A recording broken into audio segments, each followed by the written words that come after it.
नमस्कार दोस्तों, stock movers में आपका स्वागत है। दोस्तों, आप हमारे चैनल पे नए हैं तो हमारे चैनल को सब्सक्राइब और बेल आइकन को हिट जरूर कर लें। आज हम बात करेंगे इन्फीबीम एवेन्यू के बारे में। हालांकि दोस्तों, इस स्टॉक से भी रिलेटेड हमने बहुत बार डिस्कस किया है। जिस टाइम पे कंपनी 20 रुपये 25 रुपये के आसपास चल रही थी, उस टाइम पे भी हमने इस स्टॉक के बारे में आपको बताया था।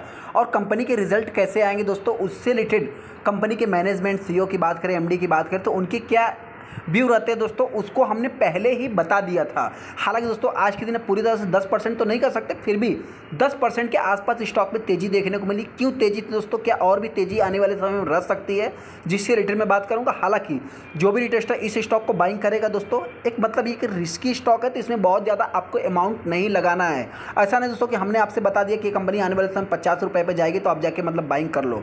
मैं इतना ही कहना चाहता हूँ दोस्तों, ये कि बहुत बड़ा रिस्की स्टॉक है। क्यों है तो उससे रिलेटेड मैं आगे डिस्कस करने की कोशिश करूंगा। हालांकि कंपनी आने वाले समय 50 के ऊपर भी ट्रेड कर सकती है। इस चीज़ की मतलब थोड़ा सा मतलब देखिए, सबसे पहले तो स्टॉक मार्केट में किसी भी बात की गारंटी नहीं, लेकिन हाँ, बस जो बोलना है दोस्तों, 50 रुपये के ऊपर ही कंपनी आने वाले समय ट्रेड कर सकती है, ऐसा मेरा मानना है। हम आ गए इन्फीबीम एवेन्यू के ऊपर। जैसा कि आप देख, सबसे पहले अगर मैं कंपनी की बात करूं दोस्तों, देखिए सबसे पहले तो ये चैनल जो है दोस्तों लॉन्ग टाइम इन्वेस्टमेंट से रिलेटेड है। तो ऐसे में अगर आप किसी मतलब रिस्की स्टॉक को बाइंग करते हैं तो उसमें मतलब क्या होता है दोस्तों, कभी भी आपने अपने प्राइस पे बाइंग किया और फिर स्टॉक में गिरावट देखने को मिल गई, तो ऐसा नहीं दोस्तों, आपसे बताना चाहते कि उसमें आपको होल्ड करने की कैपेसिटी होनी चाहिए, होल्ड करने का आपके पास रीजन्स होना चाहिए।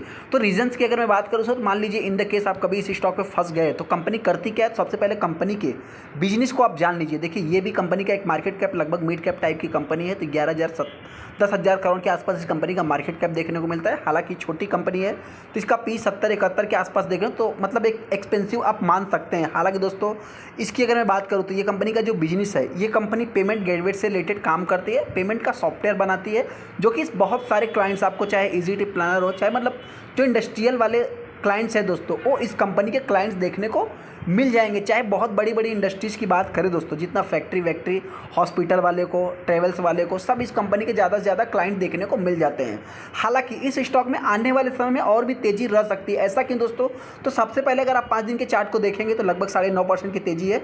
यहाँ पर अगर मैं 1 महीने की बात करूँ तो सेम स्टॉक एकदम फ्लैट ही चल रहा है। 6 महीने की बात करें तो 121% का रिटर्न है, और यहाँ से यहाँ तक देखेंगे तो कंपनी एक साइड बेस पैटर्न में चल रही है। हालांकि जो मेरा मानना रहता है दोस्तों कि स्टॉक में आने मतलब कि साइड बेस पैटर्न में चलने के बाद कंपनी में गिरावट के कम चांस रहते हैं, ऊपर जाने के ज़्यादा से ज़्यादा चांस रहते हैं। तो हो सकता है कि स्टॉक में तेज़ी भी देखने को मिल सकती है। सेकेंड, जो तेज़ी के पीछे का मतलब और भी रीजन रह सकता है दोस्तों, कंपनी के Q4 के रिजल्ट। आप सभी लोगों को पता है, कंपनी ने इसी क्वार्टर में गुजरात गवर्नमेंट के साथ, चाहे यूए के मतलब स्टेक में बहुत सारा मतलब कि पार्टनरशिप किया है, बहुत सारा जॉइंट वेंचर किया। आप सभी लोगों को पता है कि पेटीएम इस कंपनी का क्लाइंट देखने को मिल जाता है। तो पेटीएम की बात करें तो पेमेंट गेटवे से रिलेटेड वो भी कंपनी काम करती है, ऐसा नहीं है। लेकिन हाँ, हो सकता है कि आप सभी लोगों को पता है कि आरबीआई ने भी रिसेंट में इस कंपनी को कुछ अप्रूवल दिया है, तो इसका भी फायदा इस कंपनी को होते हुए दिख सकता है, जो कि सभी इसी Q4 में इंक्लूडेड है दोस्तों। तो कंपनी के रिजल्ट के ऊपर आपका मतलब ज़्यादा से ज़्यादा फोकस होना चाहिए मेरे पॉइंट से। हालांकि अगर आप आज के दिन भी अगर आप देखेंगे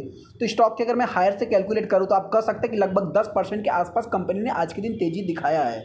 इस चीज़ को भी आपको नोट करके चलना है कि ऐसा नहीं कंपनी में 10% की तेजी तो मैं जाके इस कंपनी को ब्लाइंडली बाइंग कर लूँ।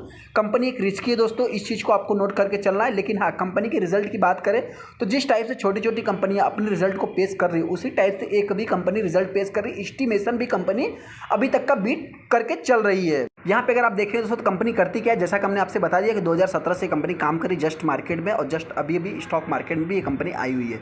ई कॉमर्स एंड अदर एंसेलरीज को कंपनी अपनी सर्विस प्रोवाइड करती है। पेमेंट गेटवे का सर्विस कंपनी प्रोवाइड करती है। यहाँ पे अगर आप देखेंगे तो business of the software development से रिलेटेड ये कंपनी काम करती है, मेंटेनेंस से रिलेटेड काम करती है, वेब डेवलपमेंट से रिलेटेड भी ये कंपनी काम करती है। जो सबसे बड़ा मेन फोकस है दोस्तों अपना, देखिए यहाँ पे जैसा कि हमने आपसे क्या बताया, होटल हो, चाहे जो भी मतलब ट्रेवल्स वाली कंपनी हो, होटल हो, Taj hotel, Oberoi hotel, ITC hotel, make my trip दोस्तों, यहाँ पे यात्रा ऑनलाइन की बात करें, पेटीएम फ्री चार्ज, सब इस कंपनी के क्लाइंट ज़्यादा से ज़्यादा देखने को मिल जाएगा। ऐसा नहीं दोस्तों कि कंपनी के क्लाइंट जो कि इंडिया में, ये तो इंडिया की बात हो गई। यहाँ पे अगर आप बी में देखेंगे तो जीसीसी की मतलब ग्लोबल लेवल की अगर मैं बात करूँ तो यहाँ पे जो कि बुर्ज खलीफा से लेकर के दोस्तों अमीरात, अबू धाबी, सब इस कंपनी के वहाँ तक भी मतलब क्लाइंट देखने को मिलेंगे। तो ये भी कंपनी एक प्रकार से आप कर सकते हैं कि मतलब ग्लोबल लेवल की कंपनी आप बता सकते हैं। सेकंड, जो इस स्टॉक के ऊपर अपना फोकस होना चाहिए दोस्तों, सबसे पहले आपसे बता, देखिए यहाँ पे अगर देखेंगे तो अभी तक एफआईज की बात करें तो हर क्वार्टर में उन्होंने बाइंग किया। इस चीज़ को भी आपको नोट करके चलना है। 3 क्वार्टर से लगातार एफआईज ने बाइंग करके ही चले जा रहे हैं। डीआईज की बात करें, माफ़ करना, प्रमोटर की बात करें, प्रमोटर ने सेलिंग किया है, लेकिन बाइंग किसने किया?